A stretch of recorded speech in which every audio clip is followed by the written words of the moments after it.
Olá, turma. Sejam bem-vindos à disciplina de redes neurais. Então, dando continuidade às nossas aulas, agora a gente vai para o último módulo da disciplina, em que a gente vai conhecer as aplicações dessas redes neurais. Especificamente, a gente vai focar nas MLPs, né?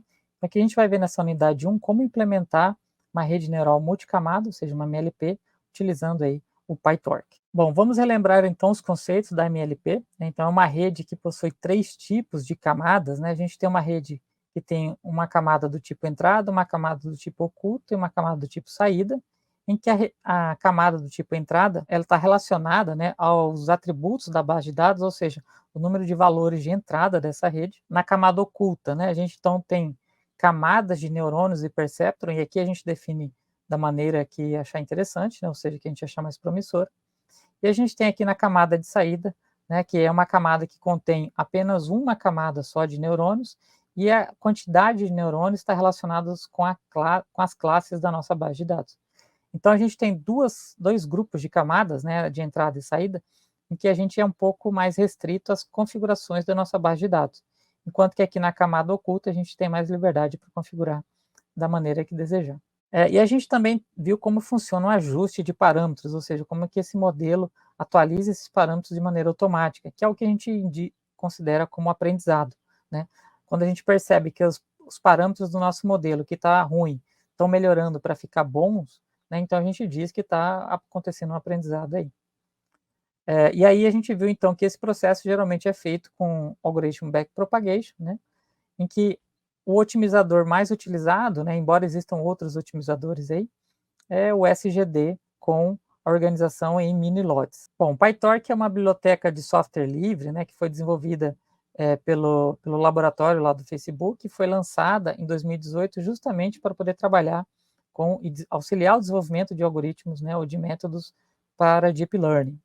Ela é inspirada, então, na biblioteca Torque, de 2002, que era para outra linguagem de programação, e não tinha suporte para o Python, né? Então, por isso que ele tem esse nome PyTorch, que é a combinação de Python e Torque dessa biblioteca criada lá em 2002. Ela utiliza como estrutura fundamental de dados, né, o que a gente chama de tensores, que é uma espécie de estrutura do tipo array, só que tem algumas especificidades, né? Então, no caso aqui, ela é similar à estrutura de dados do NumPy Array, ou que seria uma lista ou um vetor, só que ela é otimizada para poder funcionar e trabalhar até com GPUs, né? E, além disso, ela oferece suporte ao cálculo dos gradientes, que é feito lá pelo algoritmo backpropagation. Para iniciar com o PyTorch, então, é necessário fazer a instalação dessa biblioteca. Lá no Google Colab, né, que é o que a gente vai utilizar também, ela já vem nativamente instalada, mas se você quiser instalar no seu Jupyter, ambiente Jupyter ou na sua máquina, aí você precisa então fazer o processo de instalação, que envolve aí abrir o seu Python, né, seu ambiente Python, e digitar o comando de instalação do Torque Vision, né, e aí então ele vai instalar para você essas duas bibliotecas. E para verificar se isso tudo deu certo, então se você faz um import, né, cria um código em Python para importar a biblioteca Torque e usar ela para poder gerar valores aleatórios numa matriz de tamanho 5x3 e mandar imprimir isso. Se isso aqui executar e aparecer valores aleatórios, quer dizer então que a instalação do Torque deu certo. Então ela é bem simples para instalar, então aqui nesse link também vocês têm acesso a essa documentação de como fazer a instalação, mas ela é bem simples dentro do ambiente Python. Bom, então vamos falar da arquitetura da MLP, né? Então, a nossa MLP, ela possui, então, neurônios do tipo perceptron, né, que é composto de pesos, baias e função de ativação. Bom, então a gente pode notar que, além disso, esses perceptrons, né, de uma camada para outra, eles são totalmente conectados entre os exemplos, entre os neurônios de uma camada com a camada seguinte. O que isso significa? Que esse neurônio aqui é totalmente conectado com todos os neurônios dessa camada seguinte, e todos esses neurônios aqui mantêm essas conexões. A única ressalva é que os neurônios da própria camada, ou seja, não há conexões entre esses neurônios aqui. Mas a gente viu nas aulas anteriores que os outros modelos, né, como as redes recorrentes de Hopfield e os mapas auto-organizáveis, eles permitem esse tipo de conexão aqui, né, entre os neurônios, por exemplo, de uma mesma camada. E aí o que a gente tem então? Nosso padrão de entrada vai estar relacionada à nossa camada de entrada, então aqui eu tenho 4 atributos, significa então que cada um desses neurônios vão receber 4 pesos e vão ter também, além disso, um bias associado. Então a quantidade de parâmetros desse neurônio para essa configuração é 4 pesos, um bias, 5 parâmetros. Então, como aqui cada neurônio desse vai ter 5 parâmetros, nessa camada a gente tem 15 neurônios, e a mesma coisa aqui, né? Cada neurônio desse, então, vai receber como entrada as saídas da, dos neurônios da camada anterior. Então, aqui a gente vai ter como entrada para esse neurônio 3 valores de entradas, e além disso a gente tem um bias. Então, tem 3 pesos e um bias.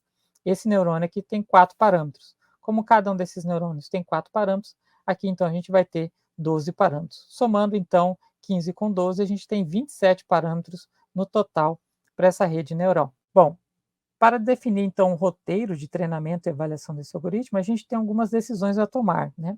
Primeiro, o que a gente tem que fazer é dividir o nosso conjunto de dados em treino, validação e teste. A gente viu por que é necessário fazer essa divisão, né? Então, nesse cenário aqui, a gente também vai precisar fazer a divisão dos nossos dados.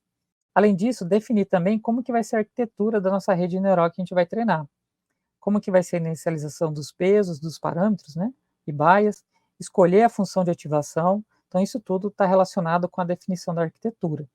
Em seguida, a gente então precisa também definir os hiperparâmetros, ou seja, como que são a configuração dos parâmetros do nosso otimizador, que está relacionado aí com a taxa de aprendizado, tamanho do lote, número de repetições, o número de iterações desse processo de aprendizado, né? Além disso, a gente também tem que definir como que vai ser a nossa função de erro. A gente viu algumas funções de erro, o erro quadrático médio, o erro absoluto, entropia cruzada, né? Então a gente viu que essas duas aqui são mais comuns para problemas de regressão, embora também dá para usar em problemas de classificação, e essa aqui é mais adequada para problemas de classificação.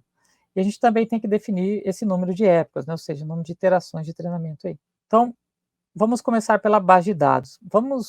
Para poder entender a construção desse processo, vamos começar então com aquela famosa base de dados da Iris, que ela é composta com 150 instâncias, descrita por 4 atributos e classificada e rotulada em 3 classes cada instância, né? Então, por meio dessas configurações, já dá para ter uma ideia de como deve ser algumas camadas da nossa MLP, principalmente a camada de entrada, que está relacionada com essa configuração, e a camada de saída, que está relacionada com essa configuração aqui. E para poder fazer essa divisão dos nossos dados em treino, teste e validação, a gente vai utilizar essa função train, test, split aqui da biblioteca do sklearn.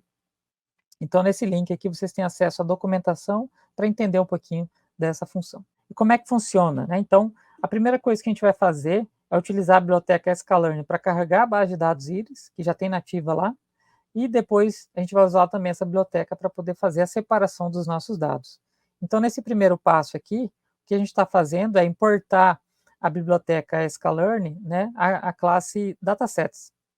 E dessa classe datasets, a gente vai chamar a função load iris para poder carregar a base de dados da Iris.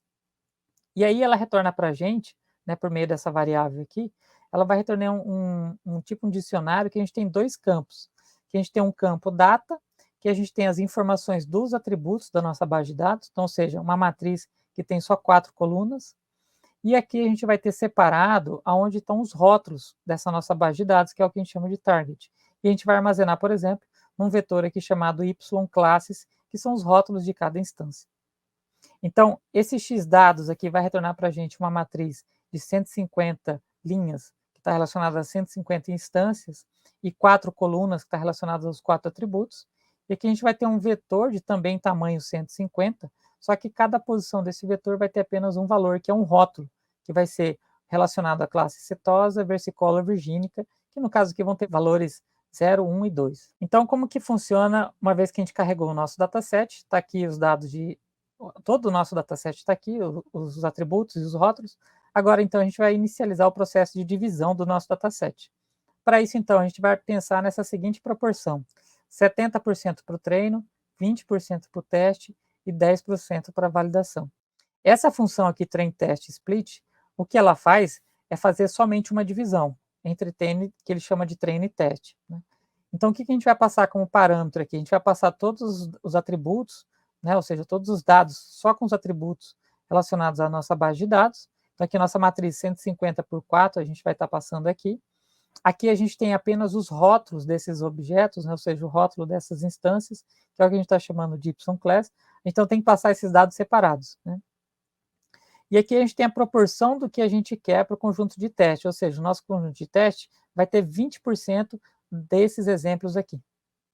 E aqui uma variável aleatória, mais para poder manter um padrão, toda vez que a gente for repetir isso, não sortear de maneira aleatória diferentes separações, né? Então aqui a gente tem o processo, né, de divisão, que a gente vai chamar a função train test split da biblioteca sklearn, lá em model selection. O que a gente tem que passar como parâmetro? Então imagine que a gente tem a nossa base de dados aqui, que foi obtida, que ela está organizada da seguinte maneira, né? Então a gente tem aqui 4 atributos,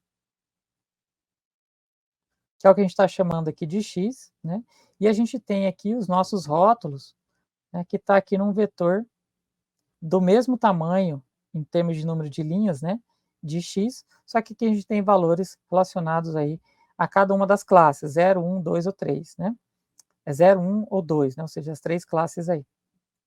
Então, uma vez que a gente tem esses dados organizados dessa maneira, a gente vai passar nesse primeiro campo aqui, essa parte dos dados que só tem os atributos, e nesse segundo parâmetro a gente vai passar os dados aqui que a gente tem só os rótulos associados a cada linha do nosso dataset.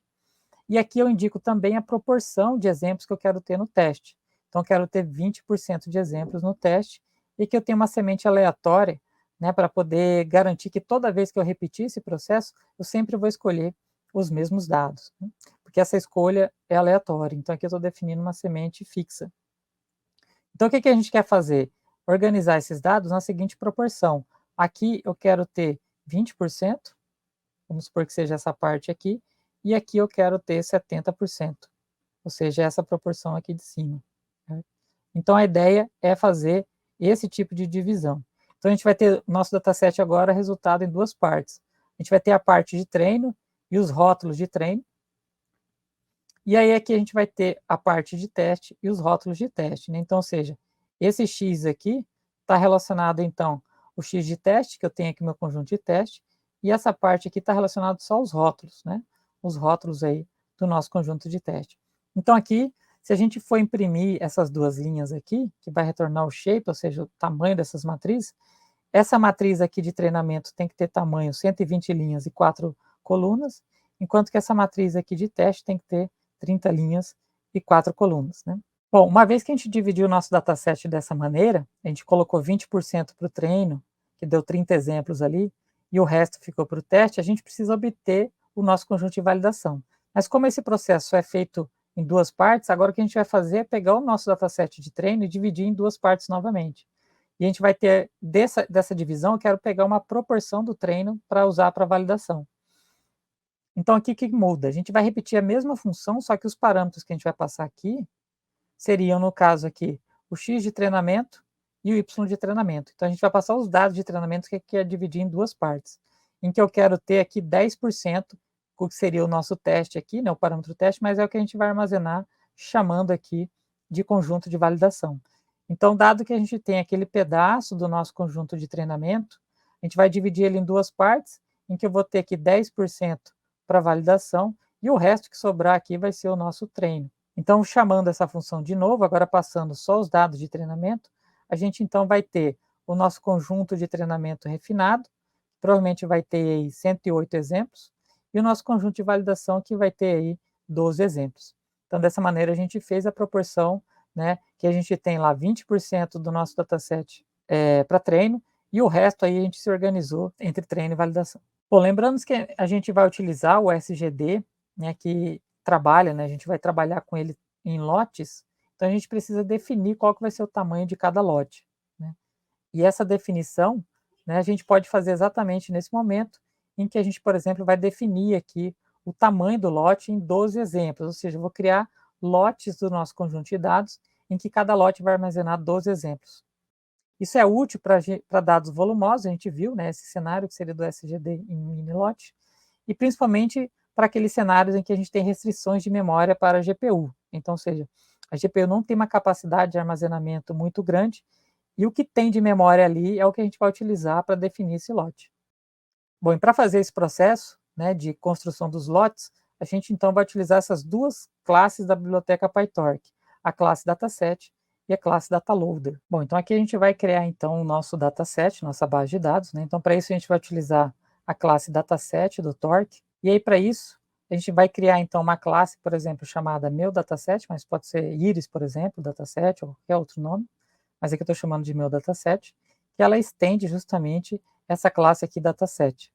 E aí o que a gente vai fazer é definir, a gente tem que definir, né, 3 funções aqui toda vez que a gente estende esse dataset, que é como que vai ser a inicialização da nossa classe, como que a gente determina o tamanho do nosso conjunto de dados e como que a gente acessa cada item desse conjunto de dados aí.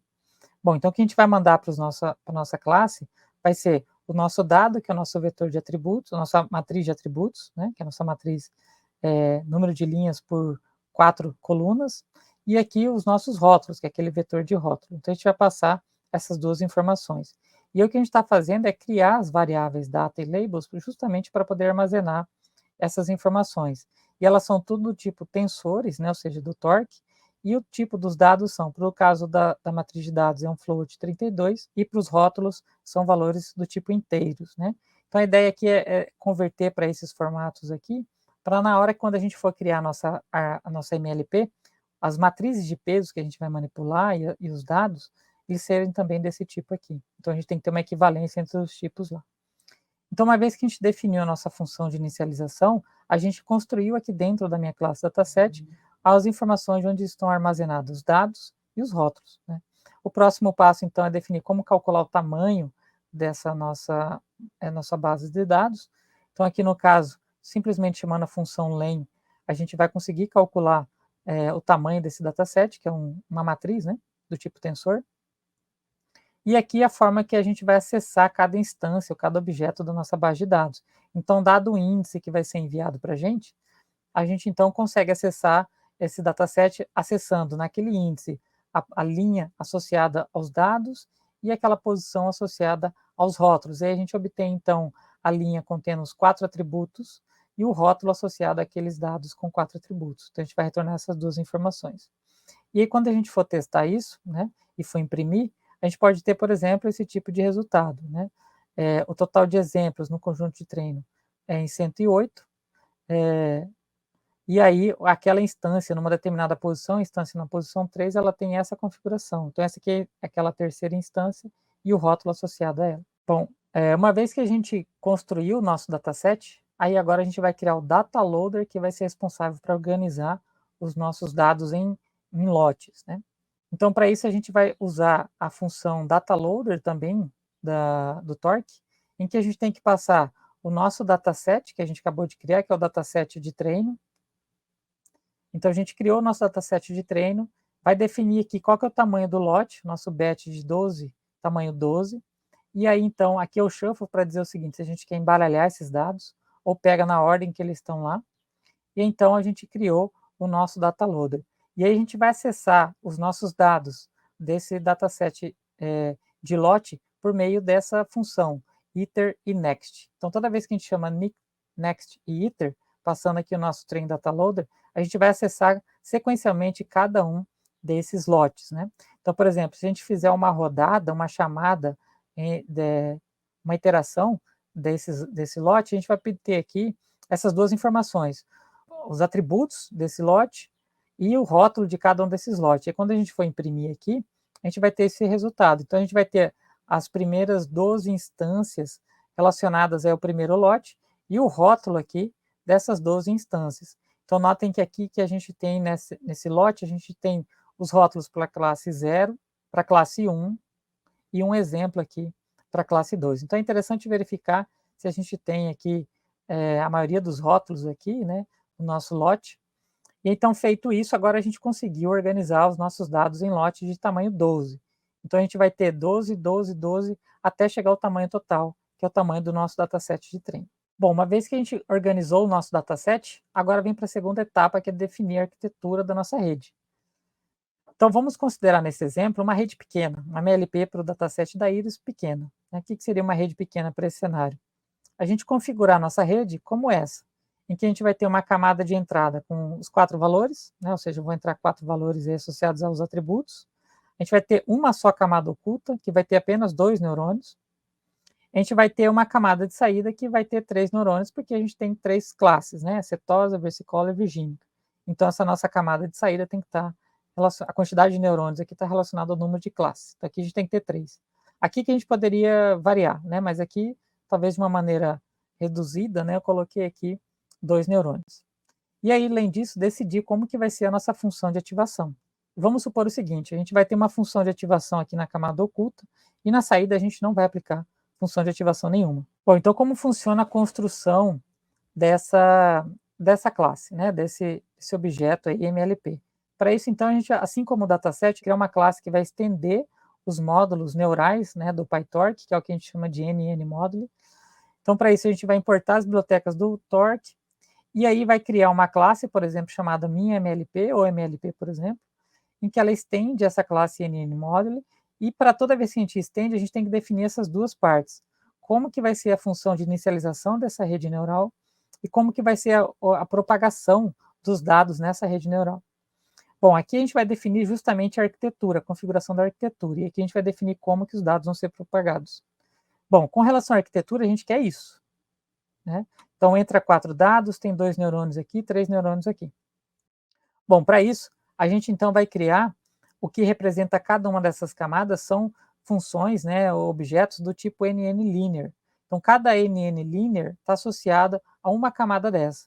Então, eu vou querer uma camada que tem 2 neurônios e uma camada que tem 3 neurônios. Então, a gente vai configurar esse objeto do tipo linear para criar 2 neurônios e criar 3 neurônios. Então, começando aqui por essa camada oculta, que a gente quer 2 neurônios, então vou criar uma variável aqui chamada, por exemplo, camada oculta, que vai estar associado a essa camada aqui, em que vai ser uma linear que vai receber 4 valores de entrada, ou seja, cada neurônio aqui vai receber 4 valores de entrada, e essa camada linear ela vai produzir 2 resultados como saída, ou seja, vai sair um resultado desse neurônio e um resultado desse neurônio. Então, esse 2 aqui está relacionado também à quantidade de neurônios que eu tenho nessa camada, então, no caso aqui, eu quero 2. Além disso, se a gente quer que inclua, além dos pesos, como parâmetro desse neurônio, também incluir o bias, né? Então, a gente poderia dizer aqui que não, se a gente quisesse uma rede do tipo Adaline ou qualquer uma outra, né, que não tenha bias, ou que tenha ou não tenha função de ativação, a gente pode escolher isso. Então, aqui no caso, o Perceptron tradicional tem, a gente vai configurar como true. O default dele já vem true, mas eu coloquei aqui só para a gente saber que pode ajustar esse parâmetro. Bom, a próxima etapa, uma vez que a gente já configurou essa camada, a próxima etapa é configurar essa, que é a camada de saída. A camada de entrada a gente não precisa, porque ela está embutida aqui nessa primeira camada oculta. Então, aqui na camada de saída, o que a gente vai fazer, então, é essa camada de saída, ela vai receber 2 valores de entrada de cada neurônio. Então, entram 2 valores, e essa rede tem que produzir, essa camada tem que produzir 3 neurônios de saída. Então, vai produzir 3 neurônios de saída, e além disso, a gente também tem o bias embutido ali. Então, aqui, com essas 3 linhas de código, né, aqui a gente está inicializando a nossa função módulo, e aqui criando essas 2 camadas. Então, aqui eu tenho a definição da primeira camada e da segunda camada. Então, com essas 2 linhas de código, a gente já criou essa arquitetura aqui. Agora, a gente precisa dizer como que a gente vai propagar, que é relacionado a essa função. Então, uma vez que chegam os nossos dados aqui, que geralmente vão ser em dados em lote, vai chegar um lote de dados aqui, como que esses dados vão ser propagados? Bom, esses dados têm que vir o seguinte, ó, vão vir os dados aqui, a gente vai propagar eles para cada um desses neurônios, vão ter pesos associados a cada atributo, e o resultado desse cara aqui, dessa camada, vai ser propagado para outra até a gente obter a nossa saída. E a gente tem o quê? Aqui a gente tem função de ativação e aqui a gente não tem função de ativação. Bom, então para isso a gente vai fazer como que vai ser a propagação para a primeira camada. Vão chegar os nossos dados e a gente vai propagar esses dados, ou seja, vai mandar ele lá para a nossa camada oculta, que é essa linear.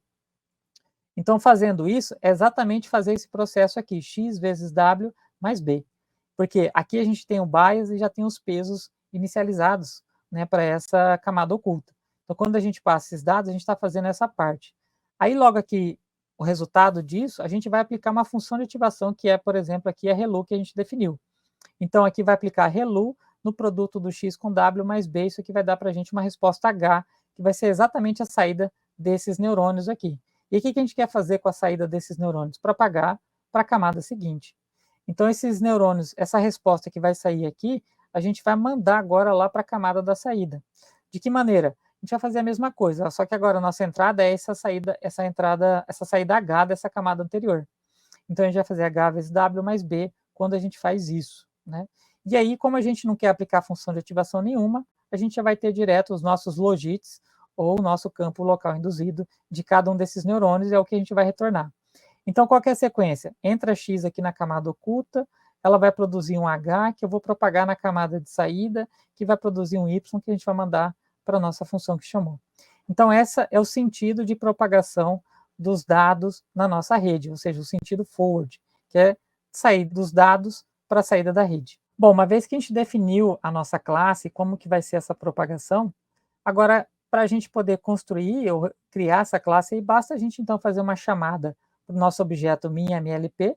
Então, a gente vai ter aqui acesso, através dessa variável, a essa classe, e quando a gente manda imprimir isso, ela traz para a gente essas informações.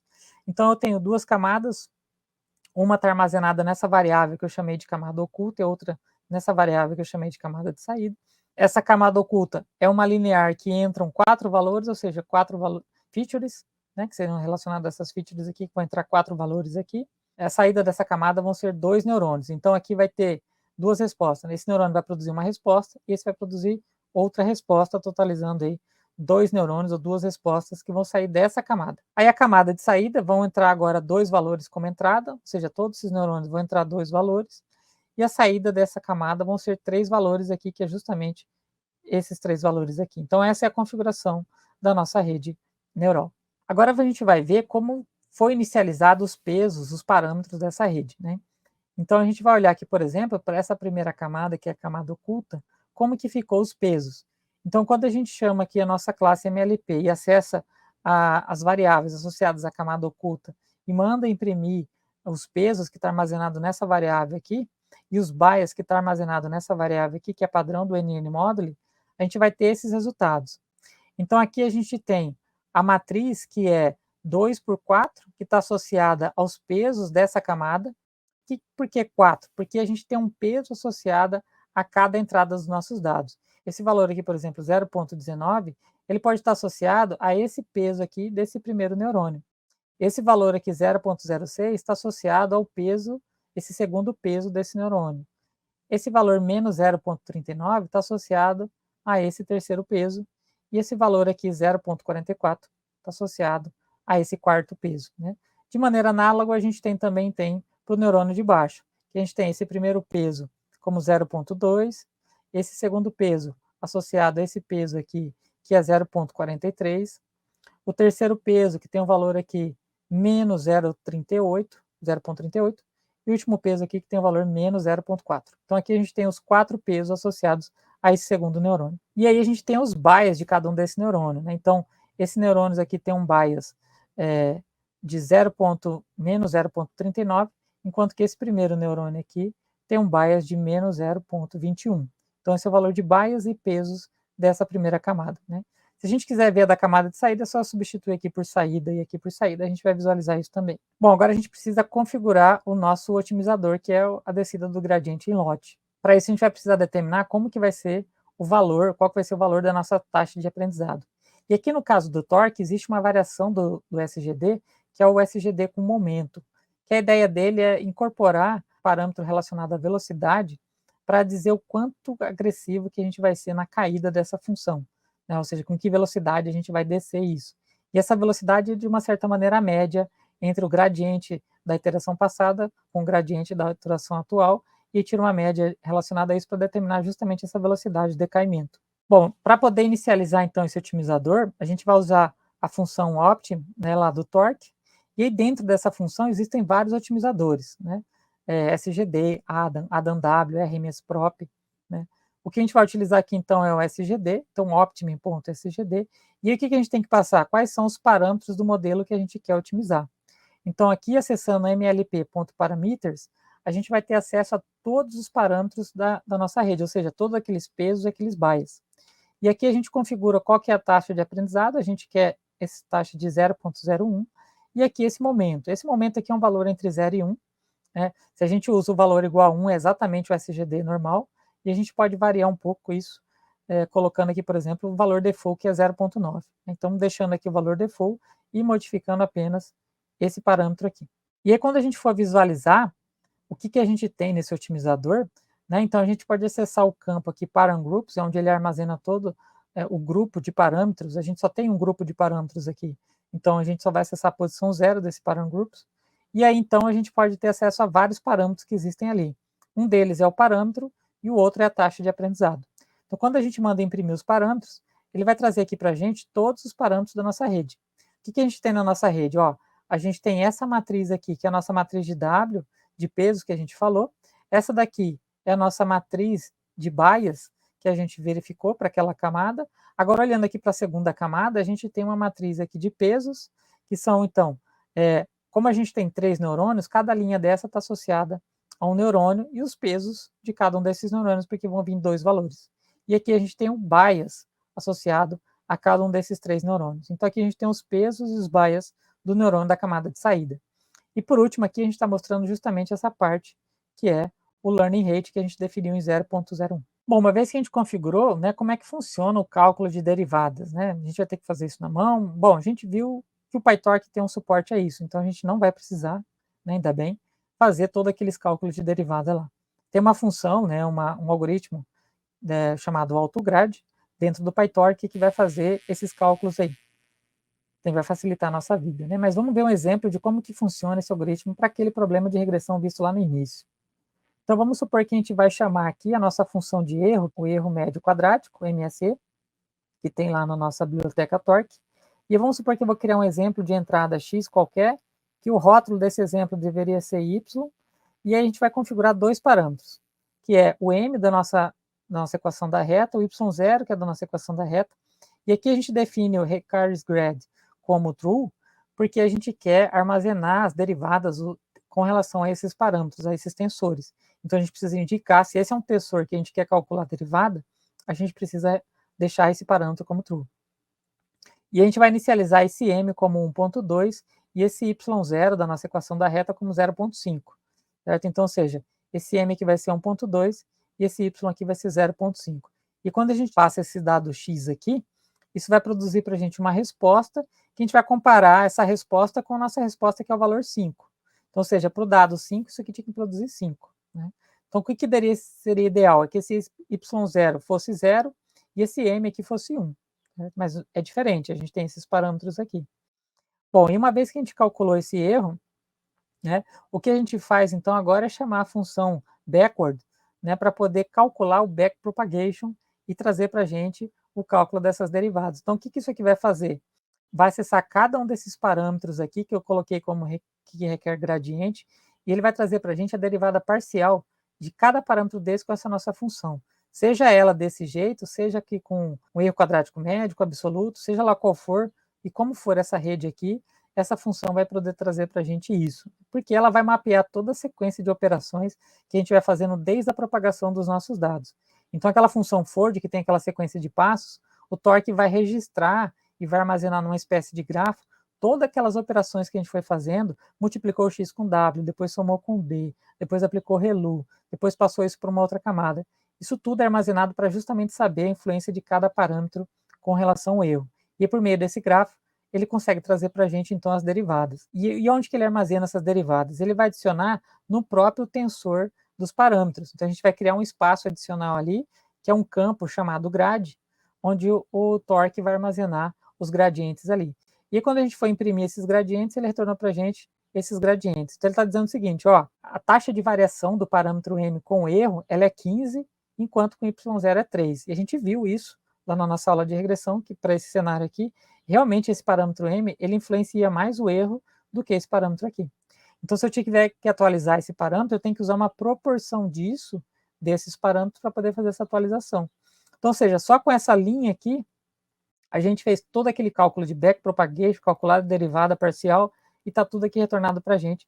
Basta a gente agora utilizar isso e fazer a atualização com a fórmula da descida do gradiente. Bom, o que a gente já definiu até agora? Né? Até agora, então, a gente fez a separação do nosso conjunto de dados em lote, a gente definiu a arquitetura da nossa rede neural para a base de dados da Iris, a gente definiu os hiperparâmetros do otimizador do SGD, aí agora falta então a gente fazer a definição da nossa função de erro. Então o que a gente precisa para poder fazer a definição da função de erro?